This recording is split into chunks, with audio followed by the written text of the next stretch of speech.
Moving forward, now we have Dr. Sharon Dsouza, who will talk on intractable dry eye disease.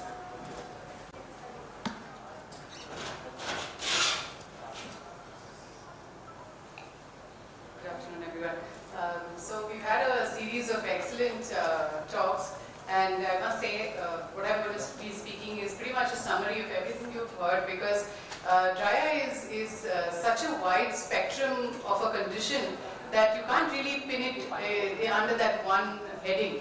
And I'm sure after all these talks you realize that what we think is dry eye may sometimes not be dry eye, what we don't suspect to be dry eye turns out to be dry eye, and what test we want to do for dry eye may not be applicable to dry eye. So there's a lot of ifs and buts which go on in our understanding of dry eye and what we want to treat and how we treat it. So let's see what we can pull out of our hat to try and treat. When we have a case which is intractable, which basically means that it is not responding to our treatment, whatever that may be, the first thing we need to understand is what is not responding. Is it the signs of the disease that is not responding, what we picked up, or is it the symptoms of the patient that is not responding? And that is an extremely important differentiation to make, because sometimes we may have other conditions which have more signs or more symptoms, and it's important. The next thing we need to understand is, I'm sure looking at all these talks you'd realize that the diagnosis that we may have made may be incomplete, or other things like even a chronic allergy can make the patient may think it's dry eye. And in this age of Google or so much of tech savviness, sometimes the patient will come and say that they have dry eye. They're already putting a lot of drops related to dry eye. In India, so many of these medications are available across the counter. So I've had patients self-medicating on everything from cyclosporin to methotrexate. And at that point, it's very, very difficult to try and understand whether the patient actually has a dry eye, and sometimes our tests may not be able to help us. Very important, as seen in Dr. Swapna's talk, was to always think in cases of intractable disease is whether this patient has some systemic illness. And that systemic illness could be as simple as something like an acne rosacea to something like a Stevens-Johnson syndrome, and therefore do not restrict your examination to just the eyes, but as the patient walks in, have a quick look at how they are walking, what is happening, whether they are debilitated or anything else. Even a malnutrition, vitamin A deficiencies can cause some form of dry eye. So it's very important for us to look at what else. The last thing which I was saying, understand what is not getting treated. Is it the symptoms? Is the patient, you think it's doing very well, but the patient is still complaining and still unhappy. And this can be some form of a neuropathic cause of pain, and it does not respond to any form of topical medications if it's become a centralized source of pain, and will need systemic medications including gabapentin or TCA. So that's a very important thing to look at. As shown in across the talks, when we are suspecting a systemic condition, based on our clinical judgment, as we've learned in medicine when we were in MBBS, clinical judgment, clinical examination cannot be replaced. So based on our systemic evaluation of clinical judgment, we may need to do certain investigations. I won't go into detail, and the additional diagnostics as shown by Dr. Kari. So in cases of symptoms more than signs, think of a neuropathic component, and one very, very easy test to sort of identify a patient who may have a neuropathic pain is something we call the Parikane challenge test. And this is very simple. If the patient is saying they have a lot of pain which is not responding to any of your treatment, put a drop of any topical anesthetic. The most common, of course, is available to us is Parikane. Don't tell them what it does. Just tell them it's a drop. Put it in the eye. Ask them, of course, if they're having pain at that moment, and put it in the eye, and make them sit outside on the pretext of doing something else. And after a few minutes, ask the patient if they feel better. If they feel better, then it implies that there is still a peripheral source of pain, or rather the ocular surface still has some contribution to their pain, and it will respond to your topical therapy, be it whatever it may, as we've discussed. However, there will be a subset of patients who will not feel better even after you put a topical anesthetic, and these are classic patients who have centralized neuropathic pain. Similar to spinal cord pain, after pain has remained chronic for some time, it becomes a central source of pain. And these patients will not respond to your topical therapy and will need a referral to a neurologist for pain therapy. So this is a very important, very simple test to have a very important differentiation.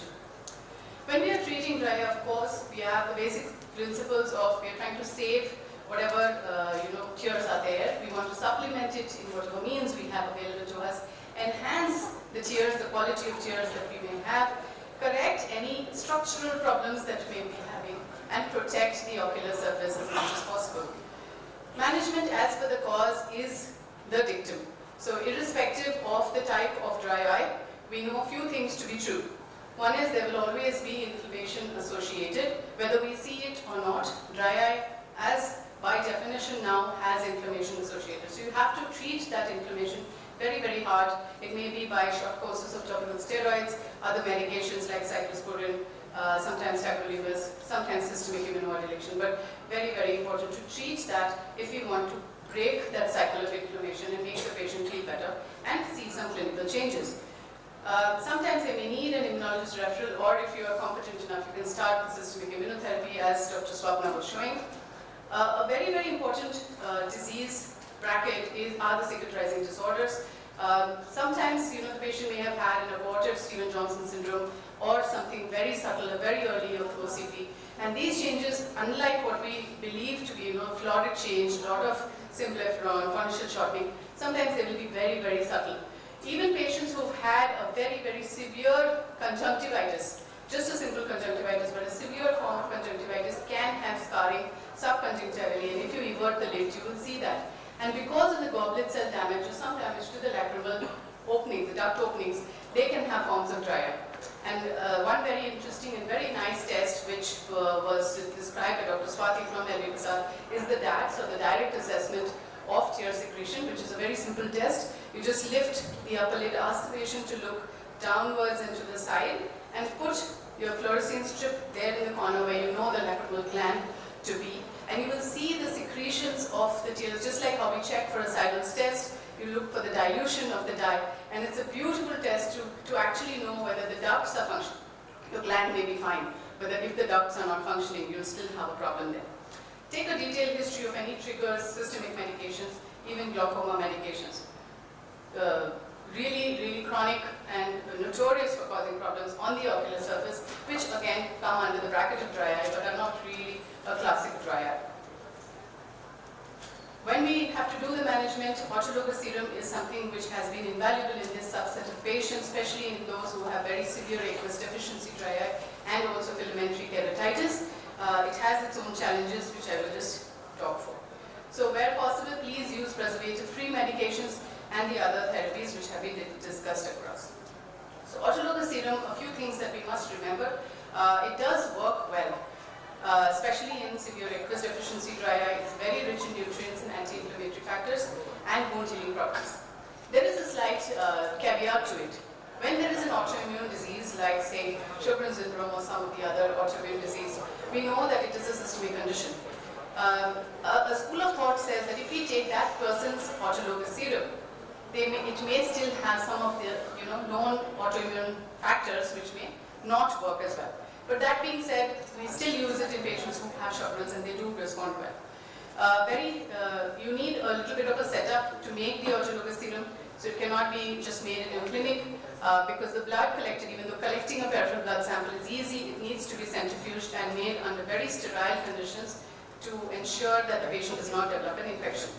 In addition, the patient has to be explained that maintaining the sterile chain and the cold chain is very, very essential. So we cannot keep bloodletting every week. So at a time we make about enough for a month, and that has to be frozen and only one bottle kept out, and that has to be exchanged in a week. So maintaining that cold chain is essential because there are no preservatives in this, and so if not, it is a nice media for bacteria or fungus to grow. So that is very, very essential. It is already a compromised ocular surface and can get worse if you add up. So always it's a double-edged sword. Plugs like the lacrimal occlusive devices has been covered.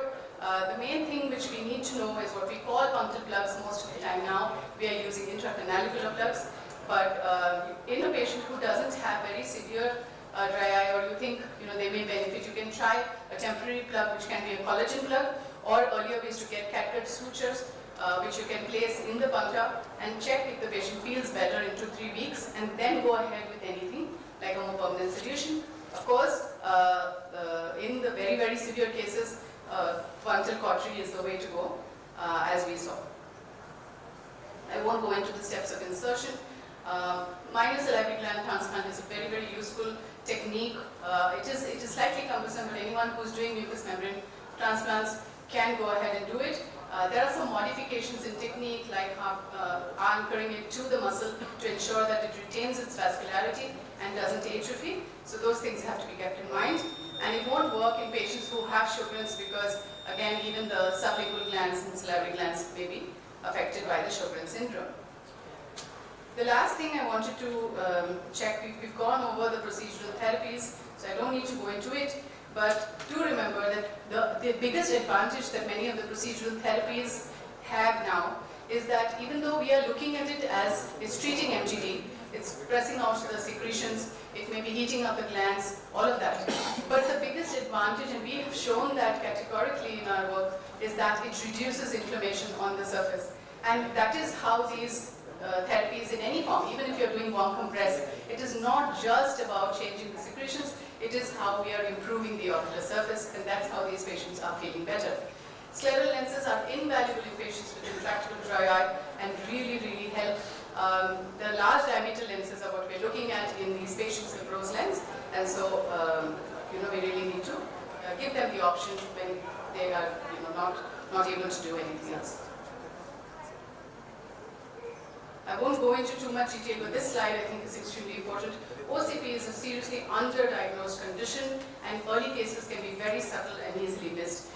Very often they are triggered by surgery as simple as a cataract surgery. So you did a cataract surgery, surgery went well, patient comes back after 6 weeks, 2 months with a very inflamed eye. Think that there may be something else going on. Very often it's an asymmetric presentation, and look for early signs of keratinization near the caruncle or fornical shortening, more like a blunting which is happening, not the usual acute angle of the fornix, looking for a blunting. And these patients would need systemic immunosuppression. Topical medications are not going to touch these patients. So with that, I will end my talk. Thank you very much. Thank you, Dr. Sharon. I think we have about 2 or 3 minutes left. If anyone has any questions, we would be happy to